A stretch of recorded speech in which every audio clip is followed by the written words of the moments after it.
I grew up on the ranch. Our parents turned us loose in the morning and we rarely came home before dark. As kids, we rambled through the creeks, rode horses, and trekked through the mountains. By all means, I led an idyllic childhood in the country.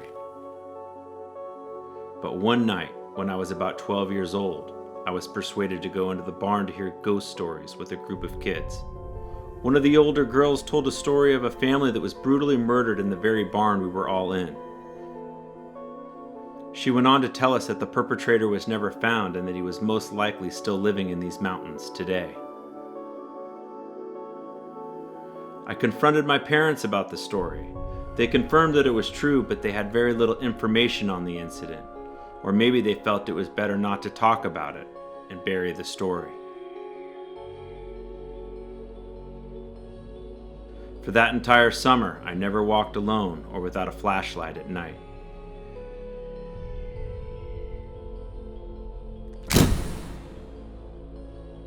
As an adult, my curiosity finally caught up with me. I needed to know what really happened.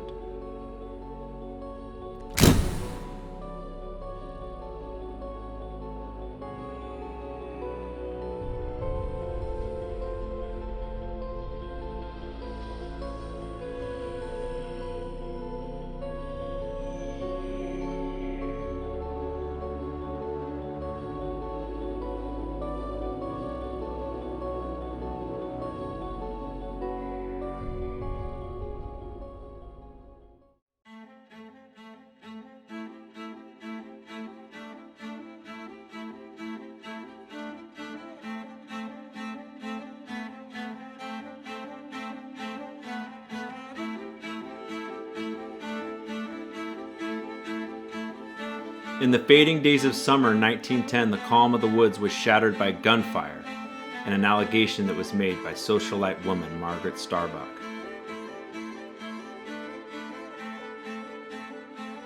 Margaret was the wealthy wife of famed Oakland architect Henry Starbuck. Together they purchased a ranch in Sonoma County as a second home to take a break from city life.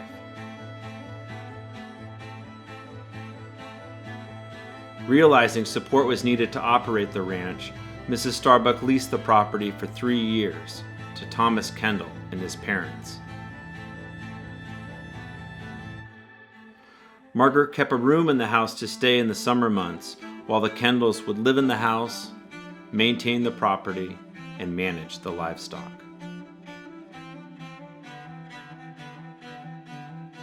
The ranch also had a cabin on the back side of the property. Margaret frequently sent her ranch hand Herman Volrath as well as Japanese immigrants to the mountain cabin to support timber projects. Margaret had a close connection to the Japanese community and employed many Japanese men to work around her estate in Oakland as well as her ranch. One of the men she sent to the mountain cabin was Henry Yamaguchi. Frequently, laborers stayed for weeks at a time working the land.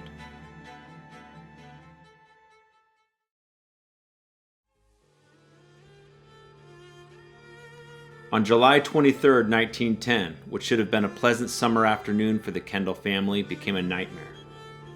The authorities believed that all 3 Kendalls were shot, brutally dismembered, and cremated in the kitchen stove. The authorities soon discovered a crime scene of scattered body parts around the property.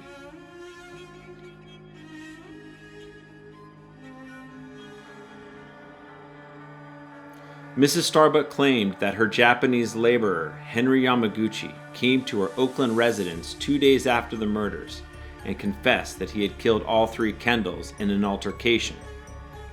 Then, Yamaguchi vanished. Mrs. Starbuck failed to report the confession until after the murder was discovered a week later.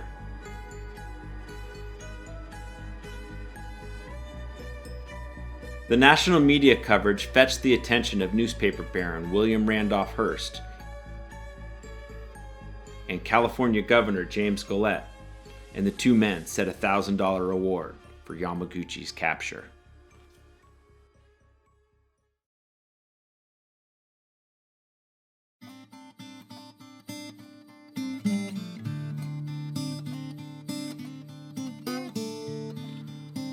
I've spent my entire life walking this ranch. It's my mountain time.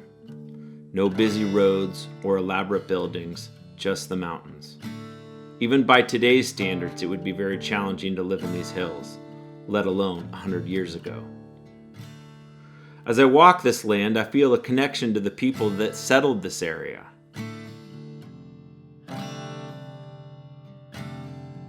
Perhaps somebody from the past is pushing my pen to tell a story, I think. If you look at the newspaper archives, it's all there. The murders, the manhunt, the eyewitness accounts, but the story that is told doesn't really add up. It's filled with loose ends and conflicting statements. I've thought about it for years, and a Japanese immigrant killing a white family in these mountains just doesn't seem to fit. Honestly, to me, I think a Japanese immigrant in 1910 could make the perfect scapegoat for murder.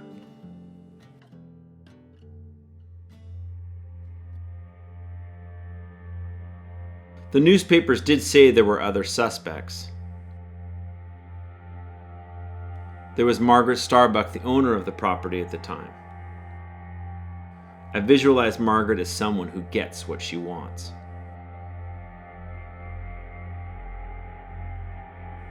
I can picture how angry she must have been when her ranch neighbor William Churchman told her that the Kendalls had been selling her cattle behind her back.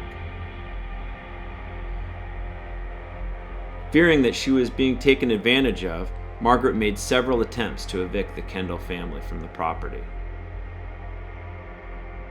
even taking them to court. Every attempt she made to remove them failed. The circumstances quickly became more than she could bear.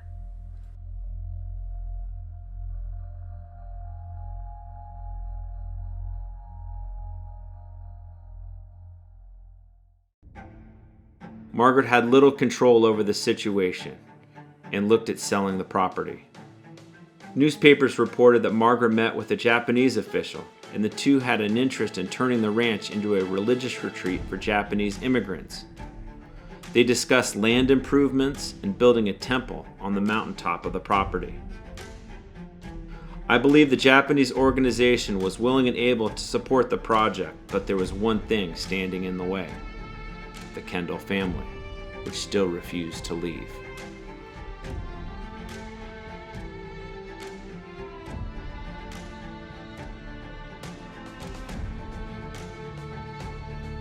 I can only imagine how infuriated one must be to resort to murder to get what they want.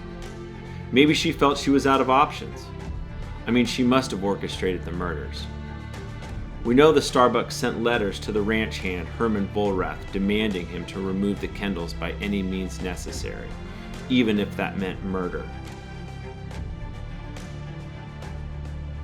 I think Vollrath was wise in refusing to carry out her wishes and turning the letters over to the authorities after the murders. Once those letters were published in the newspaper, I think it's difficult not to implicate her in the case.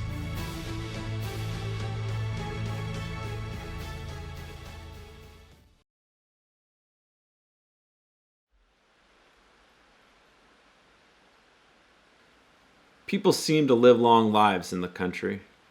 Perhaps some of the residents that have been around for a while could shed light on the crime. The first time I heard about the Kendall murders was when I was a child up here. And I had heard that they were killed and they were burned in the bonfire over in this flat over here. Went to the library in Contra Costa and read all the Chronicle clippings, articles, and Mrs. Starbuck just seemed like the evil person in the bunch. I was born in '36, and in the '40s I was here as a child, and I didn't hear too much about it. I didn't. And later on, the skull of one of the Kendalls was found by Pollard, who was our next door neighbor. I was always kind of very interested in what one of the attorneys said during discussions of the murders, and he said to him it looked like Yamaguchi was a knight errant, is it? Errant? In other words, did the will of Mrs. Starbucks. That was, he thought that. I always thought that was a very interesting piece.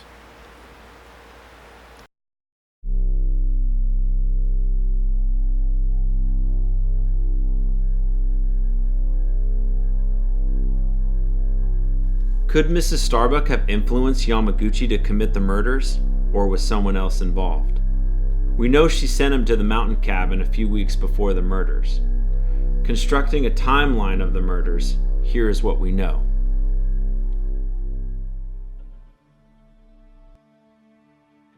Around 3 p.m., Mrs. Kendall is relaxing on the front porch and is struck by a bullet coming from a rock outcropping across from the house. At about 5 p.m., Mr. Kendall was entering the barn as he's coming back from a day of hunting. The authorities speculate that he was shot just outside the barn. At around 8 p.m., Thomas Kendall was coming home from town and was shot entering the property. Wounded, Thomas staggered down to the ranch house, and it was believed he was fatally struck by a second bullet.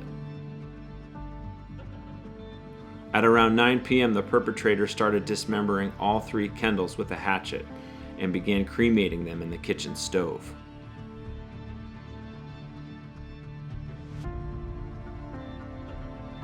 At about midnight, an attempt was made to burn the remaining body parts in a fire pit outside of the house.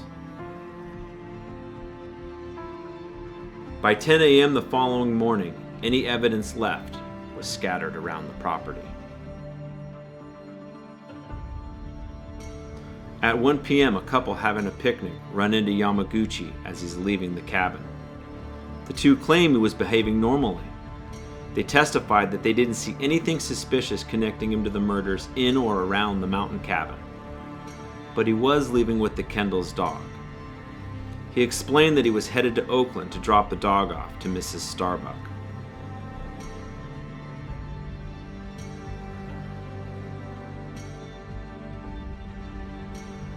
By the evening, Henry ran into numerous people on his way to Oakland. By multiple accounts, Yamaguchi was lively and talkative, and his behavior seemed typical. If someone just committed a heinous triple murder, would they be acting in this manner? I guess the dog connects him some way to the scene of the crime, but does it make this man a killer?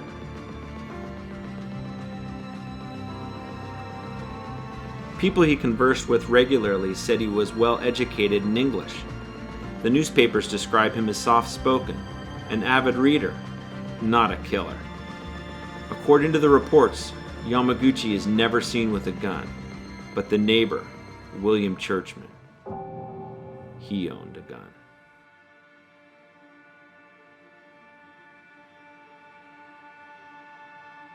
Churchman was known in town to be hot-headed. He lived down the road from the Kendalls, and considerable bad blood existed between the two. About a month before the murders, Thomas Kendall confronted Churchman about farm equipment that he had borrowed but refused to give back. During the altercation, Churchman abruptly pulled out a revolver and told Thomas Kendall, "If you touch one hair on my head, you'll face the consequences." Churchman worked on and off for Mrs. Starbuck and is seen with Yamaguchi days before the murders. Churchman lived very close to the scene of the crime and abruptly left town for a while the day after the murders.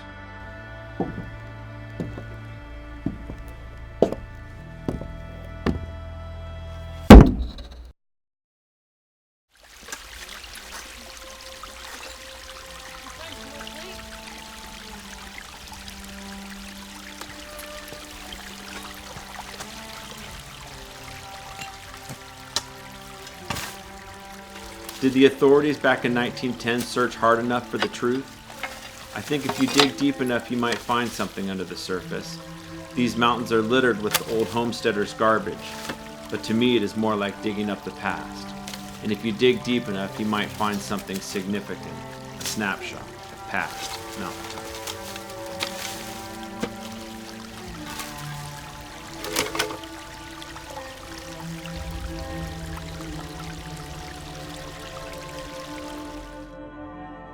I believe the authorities suspected both Starbuck and Churchman may have been involved in the crime, but they had no direct evidence connecting them.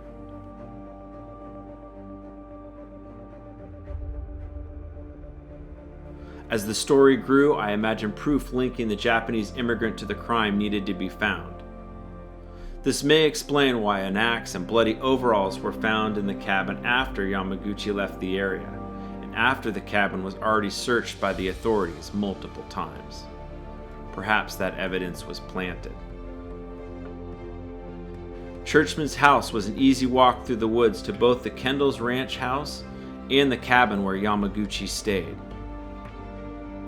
While this newfound evidence looked to further implicate Yamaguchi, it was his claimed murder confession to Mrs. Starbuck that the authorities used to charge Henry Yamaguchi with murder. Yes, just to be clear, the evidence used to charge the Japanese immigrant with murder was his claimed murder confession to Mrs. Starbuck, the woman who wanted to get rid of the Kendall family by any means necessary. A nationwide manhunt for Henry Yamaguchi went on for months, and dozens of men thought to be Yamaguchi were arrested, then later released. Yamaguchi simply vanished, never to be seen again. The case will forever be a mystery, but it's difficult to ignore the circumstantial evidence implicating Margaret Starbuck and William Churchman.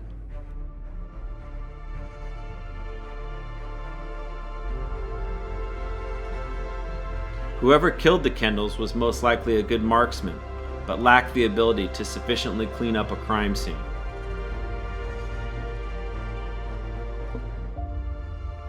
Conceivably, Margaret may have come up with the Yamaguchi confession story to keep herself out of prison. Perhaps she even had Yamaguchi permanently disappear to keep him quiet. Although Margaret was never charged with the crime, within months after the murder, her husband abandoned her. He moved his architecture business to Fresno and left her with virtually nothing.